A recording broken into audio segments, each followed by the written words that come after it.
Commander Zara pressed her hand against the cold metal wall of the stellar dawn as another explosion shook the ship. Her purple skin flickered with bioluminescent patterns that showed her fear, though she tried to hide it from her crew. The attack had come from nowhere, and now their beautiful exploration vessel was dying in the cold darkness between stars. She moved through the smoke-filled corridors checking on her people. The ship carried 40 souls from 12 different worlds. They were scientists and explorers, not warriors. They had no chance against the pirates who had found them in this empty region of space. In the medical bay, she found Dr. Velox treating the wounded. His 6 tentacle arms moved with practiced precision as he sealed cuts and mended broken bones. Half the beds were full and more injured crew members kept arriving. "How bad is it?" Zara asked in the clicking language of her people. Velox turned one of his 3 eyes toward her, while the others stayed focused on his patient. "We have 12 seriously injured and many more with minor wounds.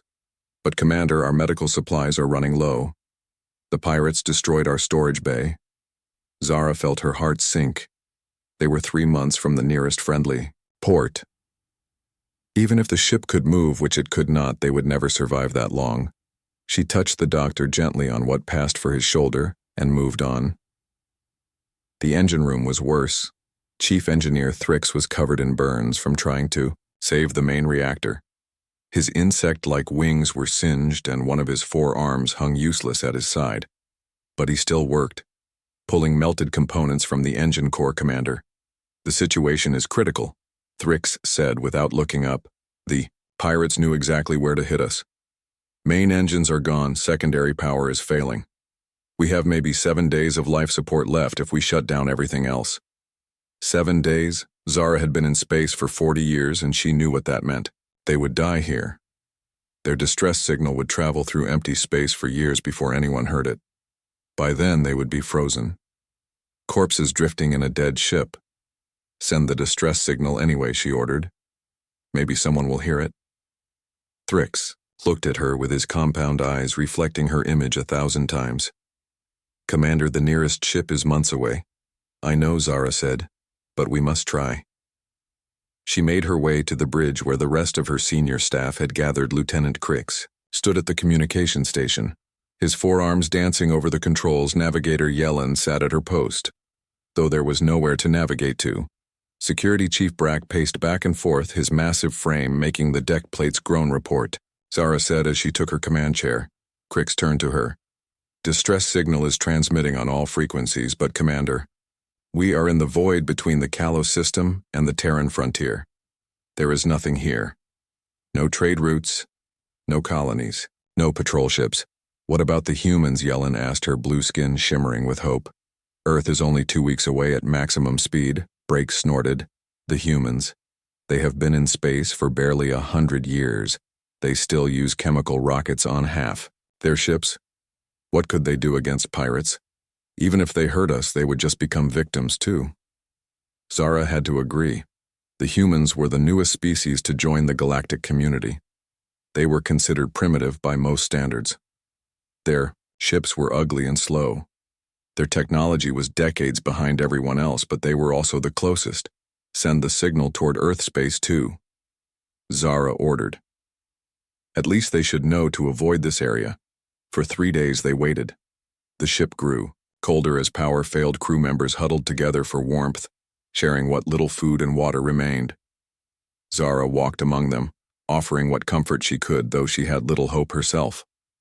On the 3rd day, Crix suddenly straightened at his station. "Commander, we have a response." Everyone on the bridge turned to stare. Hope flickered in their eyes. "Who is it?" Zara asked, hardly daring to breathe. Crix checked his instruments twice before answering. "A human ship, Commander, a single cargo vessel called the Lucky Strike. The pilot says her name is Captain Lisa Monroe. One ship." Brack said, "A cargo ship. What use is that? It's someone." Zara replied. She opened a channel. "Captain Monroe, this is Commander Zara of the exploration vessel Stellar. Dawn, we are grateful for your response, but I must warn you we were attacked by pirates. They may still be in the area." The response came immediately. A female voice speaking accented Galactic Standard. "Understood, Commander, but you folks need help. And I am not leaving anyone stranded out here. My ship might not look like much, but she is tougher than she seems. I will be there in 18 hours. 18 hours. Yalen gasped. Commander, that is impossible. The distance would take our fastest ships. At least 30 hours, humans, Crick said, shaking his head. They modify their ships in ways that should not work. They ignore half the safety protocols that other species consider essential. Zara did not care how the human did it. Help was coming. Even if it was just one small cargo ship, it was more than they had dared hope for. She looked around at her crew and saw the same mixture of disbelief and desperate hope on their faces. In 18 hours, they would meet their first human. Zara had heard stories about them. They were reckless and young as a species. They laughed at danger and broke rules that others followed without question.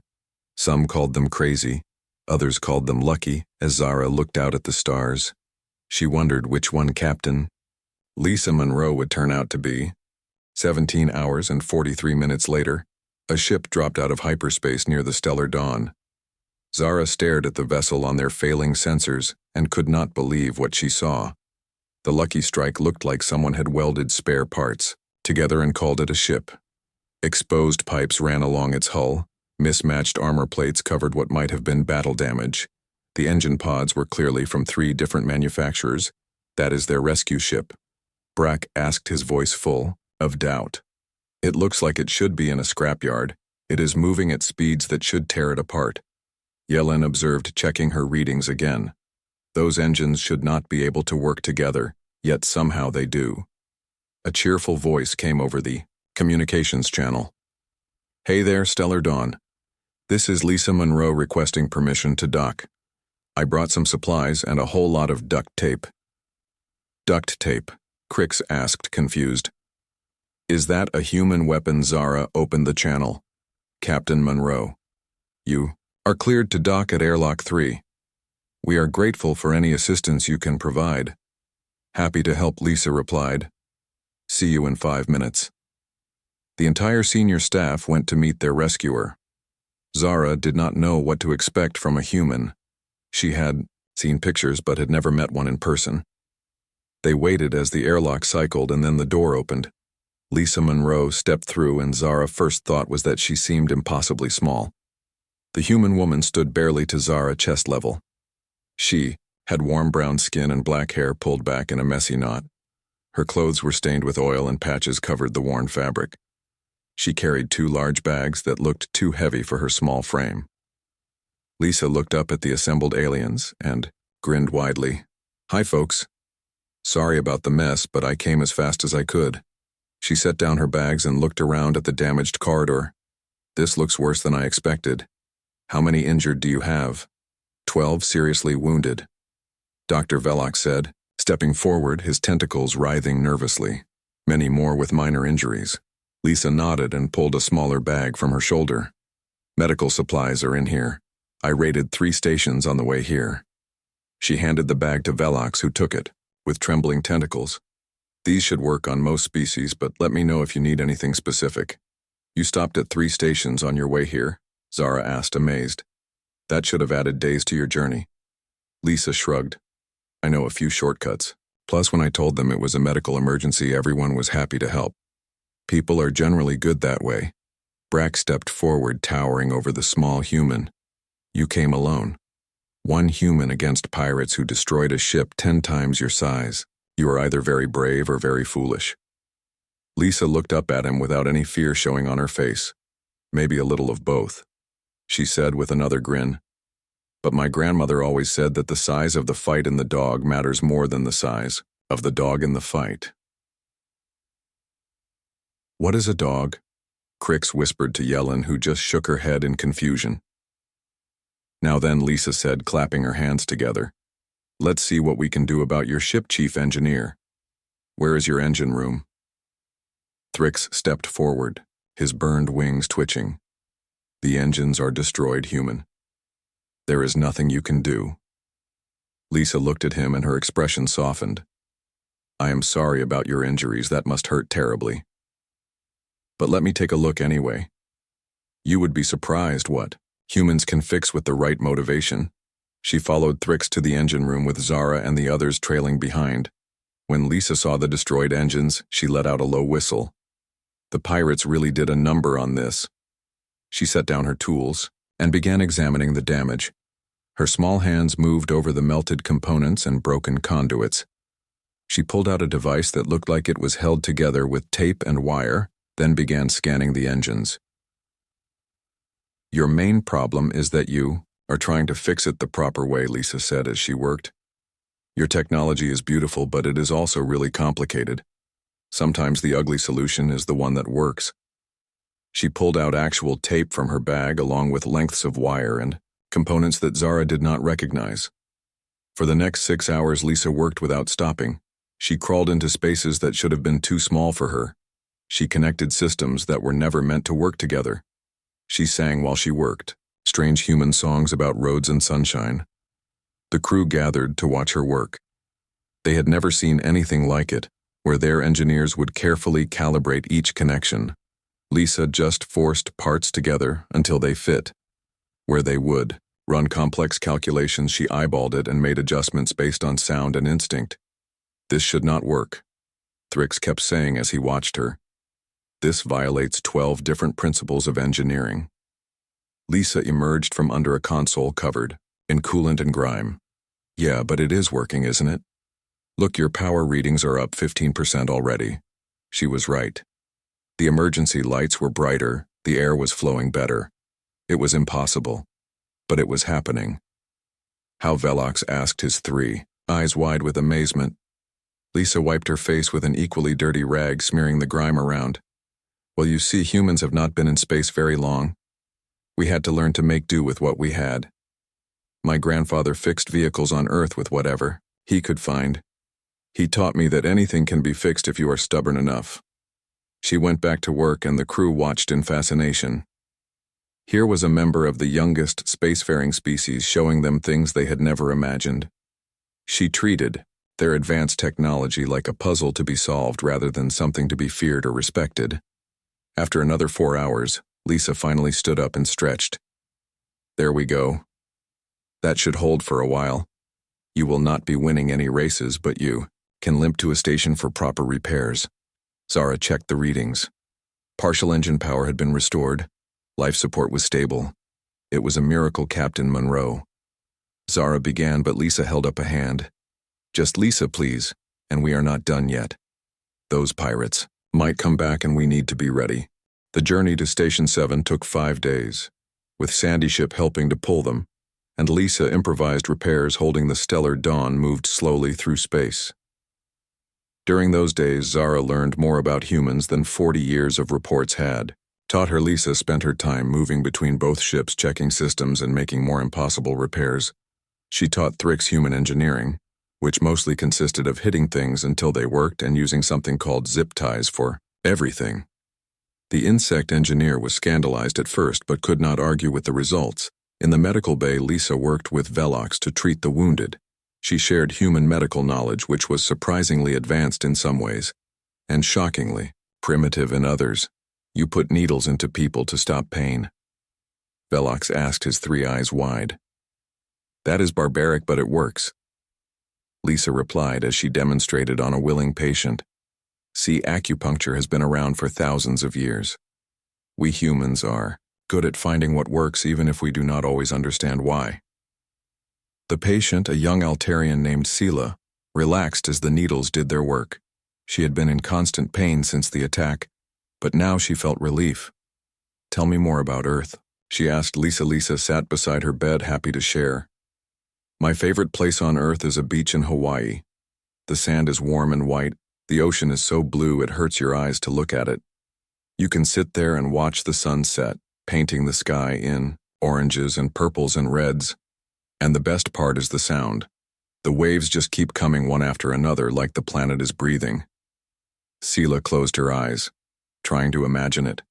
"It sounds peaceful." "It is," Lisa agreed. "But humans also love excitement. We jump out of flying vehicles for fun. We climb mountains just because they are there. We build machines to go faster and faster. Some of us even strapped rockets to our backs, and Flybreak, who had been listening from the doorway, stepped forward. Your species seeks danger on purpose. Lisa nodded. We call it adrenaline junkies. The danger makes us feel alive, but we also have people who spend their lives studying single insects or writing poetry or teaching children. Everyone finds their own path. She moved through the ship like this, sharing human culture with anyone who would listen. She taught the younger crew members a game called Rock, Paper, Scissors, which seemed absurdly simple but had them laughing for hours. She showed the cooks how to make something called pizza using ingredients from their stores that had never been combined before. On the third day, Crix approached her with a question. Captain Monroe, Lisa, he corrected when she gave him a look. I have been studying your species. Your technology is inferior to ours in almost every way, yet you defeated the pirates easily. How Lisa was working on a communication panel, but she stopped to answer him. Crix humans have a saying that necessity is the mother of invention. We had to get to space with primitive technology, so we learned to be creative. We could not build better shields, so we built better tactics. We could not make stronger weapons, so we made smarter ones. She pointed to the communication panel she was fixing. See this. You have quantum entanglement communicators, instant communication across any distance. It is amazing, but it is also delicate. One small problem, and it stops working. My radio might take longer, but it works in almost any condition. But surely, advancement is better than primitiveness. Crix insisted. Lisa smiled. Sometimes, but let me ask you something. If your quantum communicator breaks, can you fix it? Can any of your crew build one from scratch? Crix admitted they could not. The technology was too complex, right? Lisa said. But I could build a radio from stuff lying around this ship. Sometimes simpler is stronger because anyone can understand it, anyone can fix it, and it keeps working when everything else fails. Later that day, Zara found Lisa in the observation deck staring out at the stars. The human woman looked tired for the first time since she had arrived. You have not slept in 3 days. Zara observed. Lisa rubbed her eyes. I will sleep when everyone is safe. Why do you care so much? Zara asked, sitting beside her.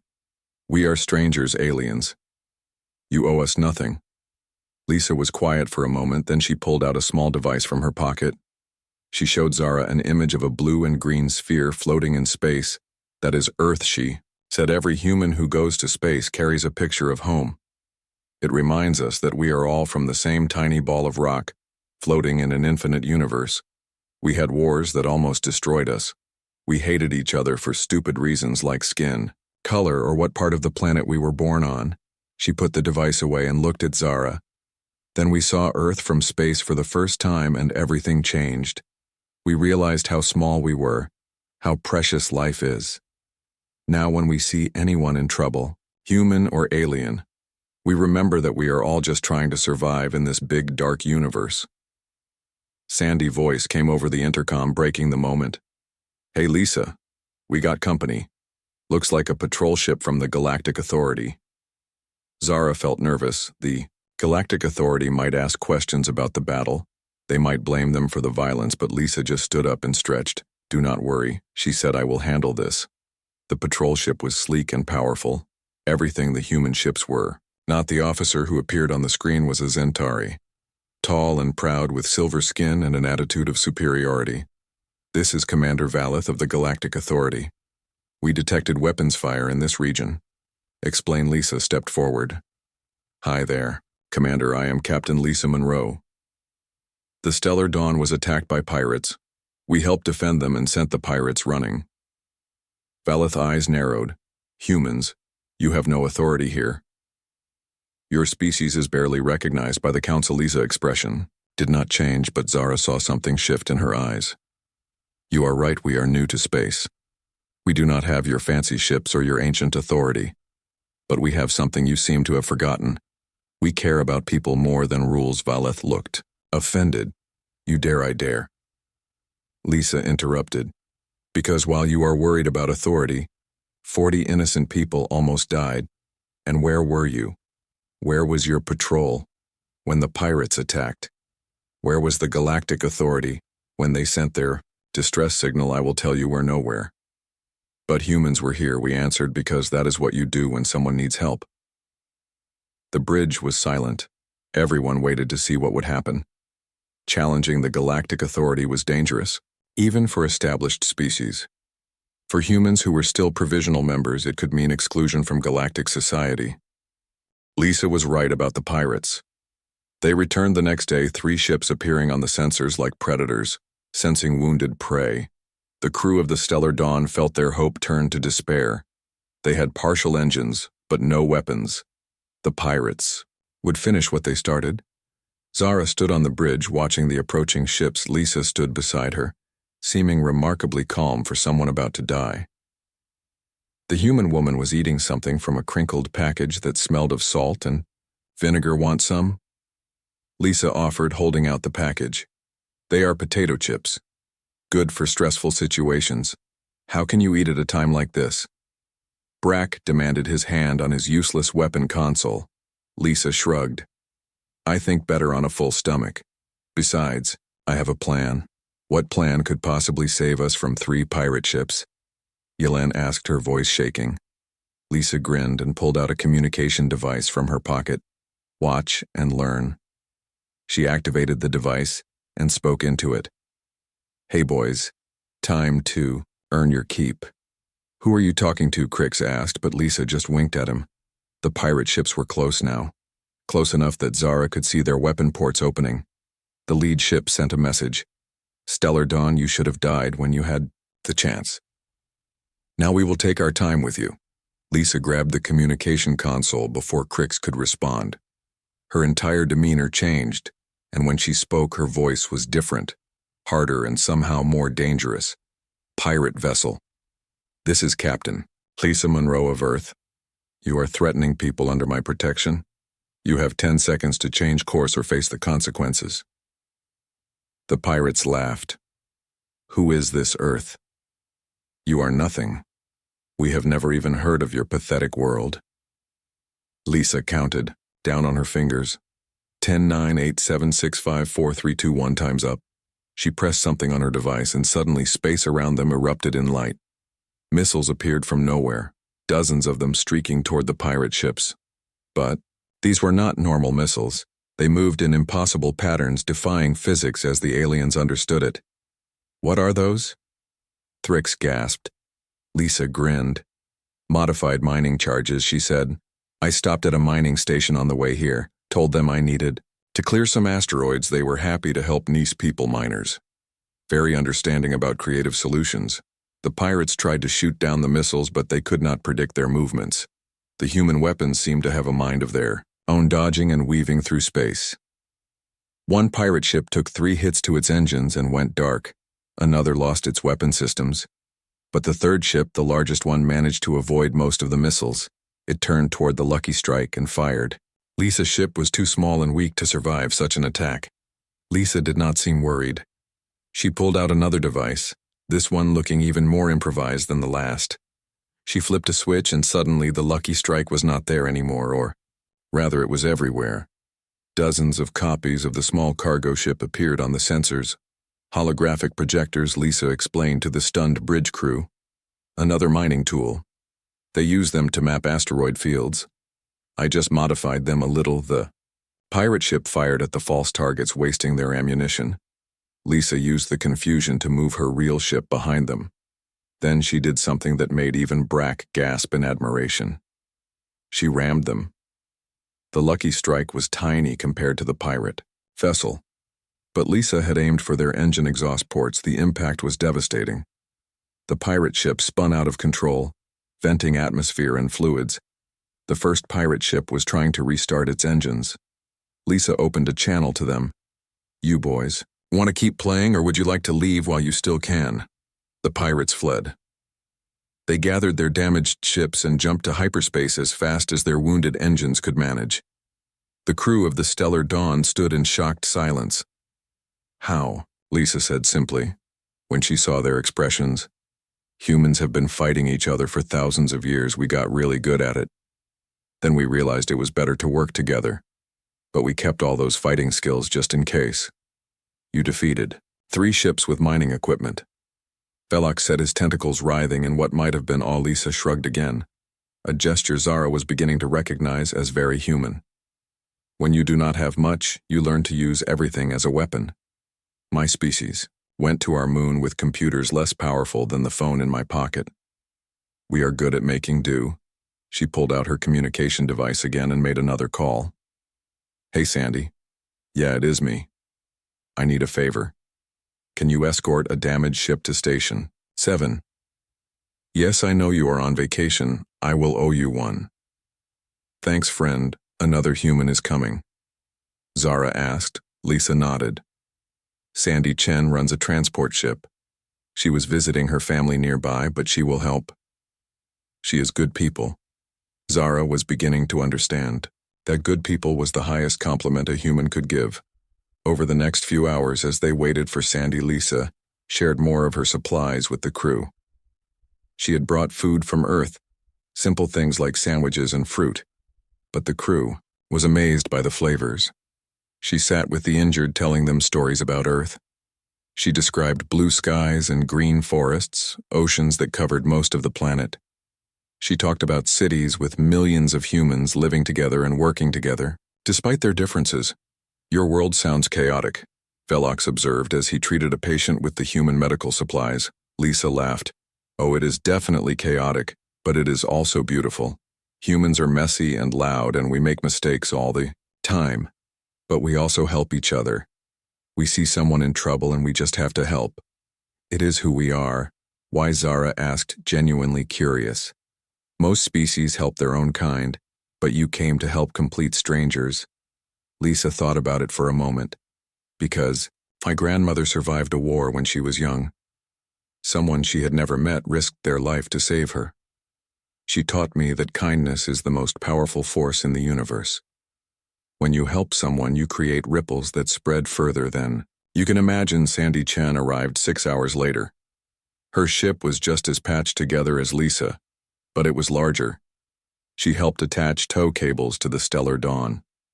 The two humans worked together with an easy familiarity that spoke of years of friendship. You owe me big time, Lisa, Sandy said as they secured the final cable. Lisa hugged her friend. I know. Next time you need someone to haul something dangerous across the galaxy, I am. Your girl. Sandy laughed and looked at the alien crew. Do not let this one fool you. She acts all casual, but she has a heart bigger than a star. She would fly into a black hole if someone needed help on the other side. Commander Valeth stared at Lisa through the screen for a long moment. The entire bridge of the Stellar Dawn held their breath waiting for his response. The Zentari were known for their strict adherence to protocol and their pride.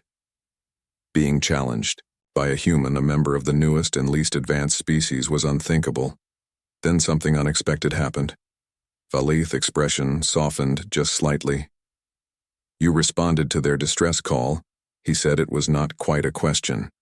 Lisa nodded. We were the closest ship that heard it. What else were we supposed to do? Valeth looked at his own crew, then back at Lisa. The pirates you fought, were they the Black Void group? 3 ships modified with illegal weapons. That sounds about right, Lisa said. They seemed pretty confident until they met human stubbornness. A ghost of a smile crossed Valeth's face. We have been hunting that group for 2 years. They have destroyed 12 ships and killed hundreds. You drove them off with a cargo vessel and mining equipment. Lisa shrugged. We humans have a lot of experience making weapons out of tools. It is not something we are proud of, but it comes in handy sometimes. Valeth made a decision.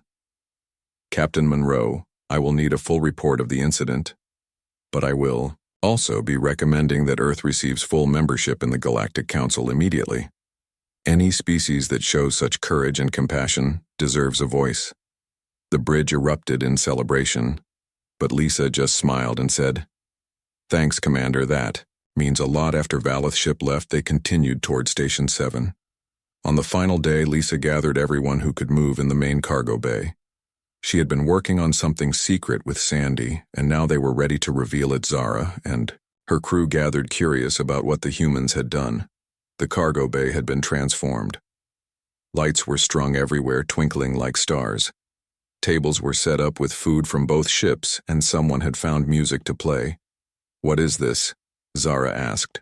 Amazed, Lisa grinned. It is a party. A human tradition when people survive something difficult together. We celebrate being alive. Sandy added. We figured you all could use some joy after what you have been through. The crew did not know how to respond. At first, parties were not common among most species, but Lisa and Sandy showed them how to dance badly and laugh freely. They taught them human games and told embarrassing stories about their own mistakes. Young Sela, who was finally able to walk, again approached Lisa. You saved us all, but you act like it was nothing. Lisa knelt down to be at eye level with the young alien. It was not nothing, but it also was not some big heroic thing. I just did what anyone should do. Besides, you all saved. Yourselves too, you survived. You kept hope alive, you took care of each other. That is the real strength. Thrix clicked over on his repaired legs. Captain Lisa, I have been thinking about human engineering. It should not work, but it does. Why, Lisa laughed. Because we do not know it is not supposed to work. Nobody told us it was impossible, so we just did it anyway. That is kind of the human motto, actually. Nobody told us we could not, so we did. Dr. Velox approached with a gift. It was a small crystal that glowed with soft light. This is from my home world. It is given to those who save lives. You have saved all of ours. Lisa took the crystal carefully, her eyes bright with unshed tears. Thank you. This is beautiful. I will treasure it as the party, continued Zara, found herself watching the two humans. They were so different from every other species she had encountered. They had no scales or fur or natural armor. They were small and soft, and should have been helpless in the harsh universe, but they were not. They were kind and brave and creative. They saw problems as puzzles to solve. They helped strangers without asking for anything in return. They celebrated life, even in the face of death. When Station 7 finally came into view, the mood on the ship was bittersweet. They were safe, but it meant saying goodbye to their human saviors. Lisa and Sandy helped dock the Stellar Dawn at the station. The authorities there were shocked at the state of the ship, and even more shocked when they learned how it had survived. The story spread quickly through the station, and soon everyone wanted to meet the humans who had fought off pirates with mining equipment. But Lisa and Sandy stayed focused on making sure the Stellar Dawn crew was taken care of. They negotiated for repairs and medical treatment. They made sure everyone had places to stay. They even set up a fund for the crew using their own credits to start. Zara pulled Lisa aside as they prepared to leave. I do not understand. You have done so much for us, but you ask for nothing in return. That is not how the universe works. Lisa smiled and took Zara's hands in her small, warm ones. Commander, the universe works, however we make it work. Humans decided that it should work with kindness and helping each other. Maybe that is naive, but it has gotten us this far. She pulled out a communication device and handed it to Zara. This has my contact information. If you ever need help for any reason, you call me. That is a promise. Zara felt emotions she could not name. Humans had been in space for such a short time, but they had already changed everything.